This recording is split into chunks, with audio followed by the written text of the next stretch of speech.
Tonight on Eagle Eye News at 6, more details are released on the shooting that took place Saturday on West Magnolia Avenue after an Auburn football game. Also, surveillance footage shows moments leading up to the deadly shooting. We'll have that for you straight ahead. Plus, as Hurricane Florence reaches the Carolinas, find out what Alabama state officials are doing to help. You're watching Eagle Eye TV, Auburn's news leader. Good evening and welcome to Eagle Eye News. I'm Kara Rhodes. And I'm Chris Hausler. A shooting near campus following the Auburn versus Alabama State game left 1 dead and 4 injured. The shooting happened outside of McDonald's on West Magnolia Avenue near Toomer's Corner. 20-year-old Tuskegee resident Evan Michael Wilson died at the scene. 4 others, including an Auburn student, were injured and sent to local hospitals. They've all since been released. Students were notified of the shooting shortly after it occurred through AU alerts. Officials said the shooting began after an altercation. Community reactions have poured in after the shooting. Auburn mayoral candidates Ron Anders Jr. and David Hill offered their condolences. Hill said, quote, "Pray for the victims and their friends and families, pray for the first responders, and pray for dear old Auburn." Anders offered his condolences and spoke with Eagle Eye TV about the importance of public safety. Keeping our citizens, our students, our families, our children safe always has to be primary in our thoughts and minds. It is where we spend almost 50% of our departmental expenditures within the city is on public safety, and it's an area that you can never cut corners. You always have to fulfill the obligation of providing for our police and fire at their greatest needs. Auburn University President Stephen Leaf told Eagle Eye TV, "We're saddened by the senseless events that unfolded early this morning on West Magnolia Avenue. We're always focused on the safety of our campus community, and we're working closely with law enforcement officials as they conduct this investigation." SGA President Dane Block said, "We are grateful for Auburn's campus safety and security for keeping the student body and community aware and informed. SGA will continue to seek every opportunity to stimulate a safe environment for Auburn students."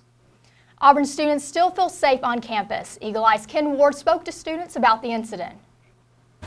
I think I still feel safe going downtown. I think it was just kind of a random event that happened, and I don't really know the whole story, but I'm sure there's,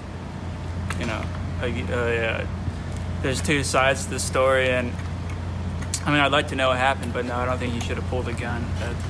That should not have happened at all. I mean, I feel for the most part, I feel safe. Yeah, we feel safe. I think because it was something that was like not, it wasn't like anything affiliated with the school. I think it was just someone.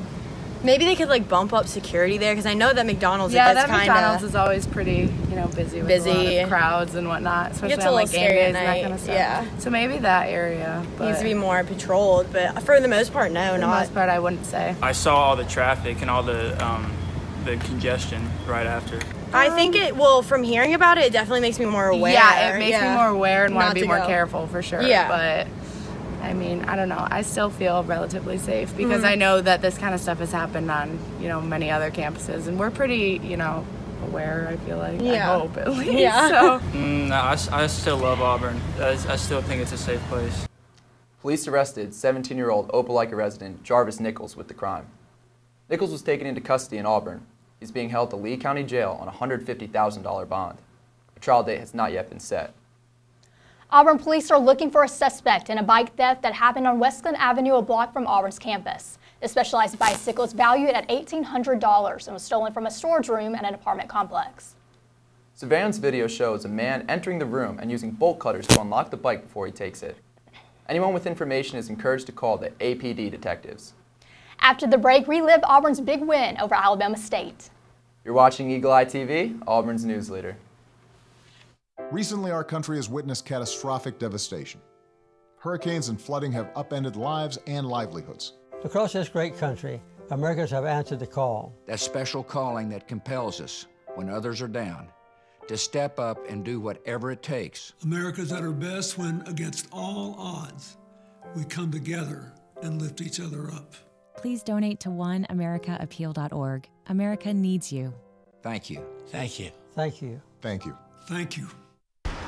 Look at you. You're at the top of your game. You're unstoppable. Nothing can throw you off track. Wait, is that your car? Uh-oh.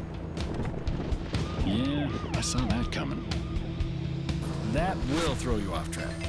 You're looking at around 10 grand in fines, legal fees, and increased insurance rates. Let's try this again. Smart move. Because buzz driving is drunk driving.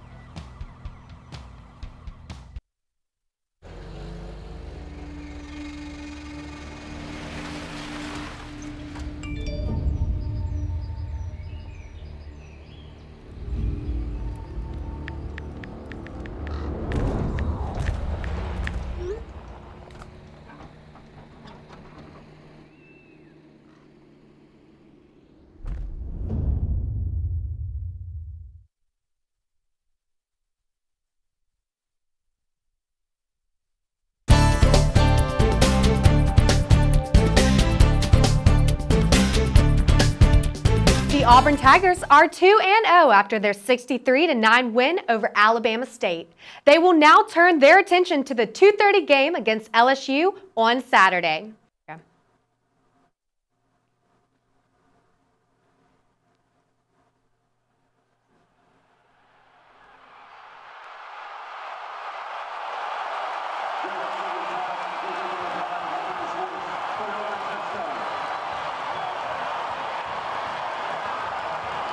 The touchdown pass, 57 yards.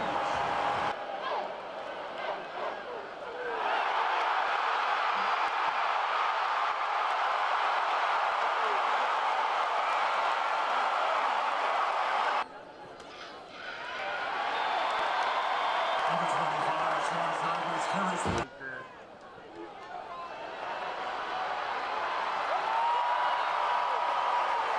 Number 32, Malik Miller carries for the Auburn touchdown.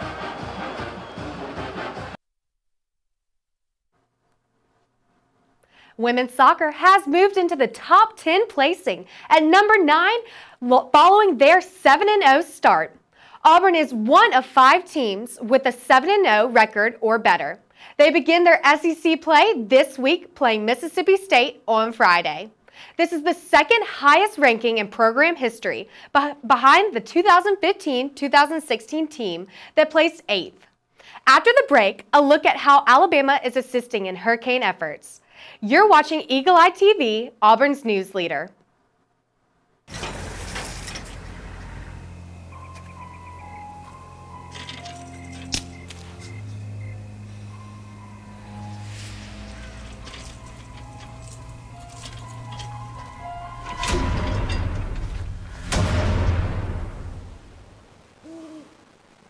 If you don't fix them, sparks from dragging tow chains could cause a wildfire, and that could be scary. Hi, Smokey. Only you can prevent wildfires.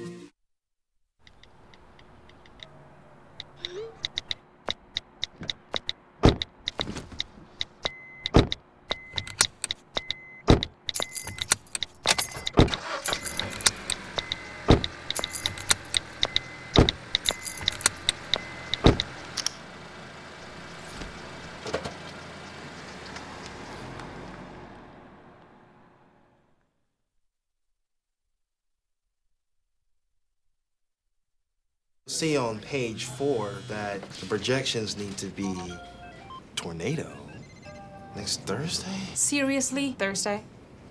Can't do that. This is really inconvenient. I have yoga that day. I have no time for this. So. I can't do Thursday, but I can do Friday. Disasters don't plan ahead. You can. Talk to your loved ones about how you're going to be ready in an emergency. Don't wait. Communicate.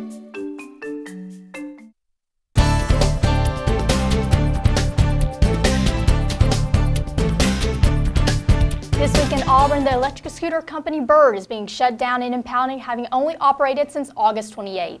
It wasn't long before Auburn city officials learned that Bird scooters were operating without a business license during the company's university pop-up tour.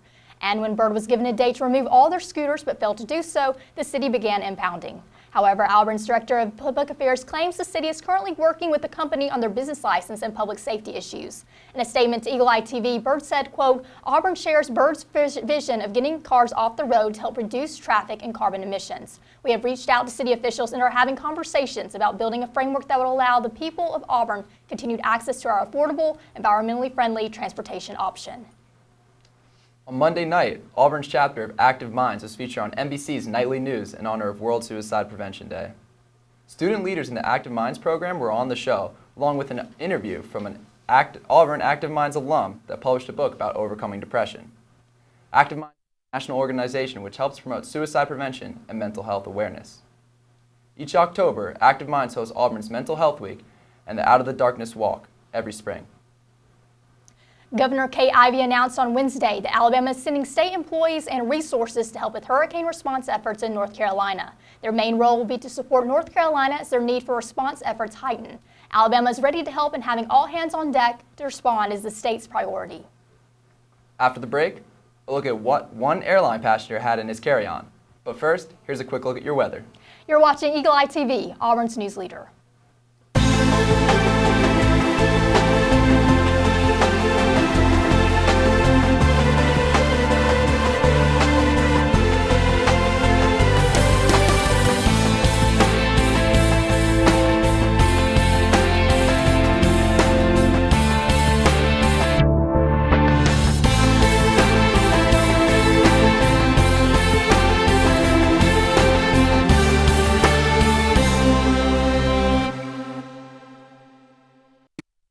For all the papas out there, let's stop what we're doing and take a moment. A moment to be with our kids. They can be loud moments, goofy moments, sporty moments, dorky moments, kooky moments. Moments where we talk or walk or just hang out. It doesn't really matter. They all count, because every time dads take a moment to be with their kids, well, it's pretty momentous. So let's all take a moment to make a moment today.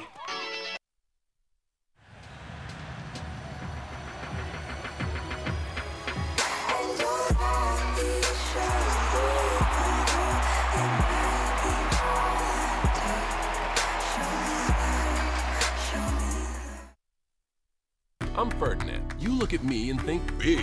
You think scary. But I'm a little misunderstood. Funny! Sorry, I almost killed you. We've all been misunderstood. I'm not a fighter. I don't understand that at all. Kids with learning and attention issues like dyslexia and ADHD are misunderstood too. Take the time to understand. Best plan ever! The right support, everyone can reach their full potential, because you can't judge a bull by his cover. Learn more at understood.org.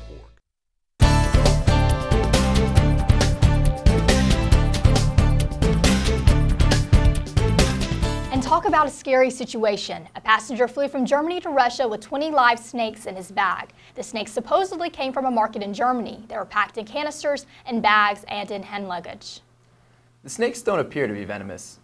Carrying illegal snakes on a plane isn't illegal, but does require proper documentation.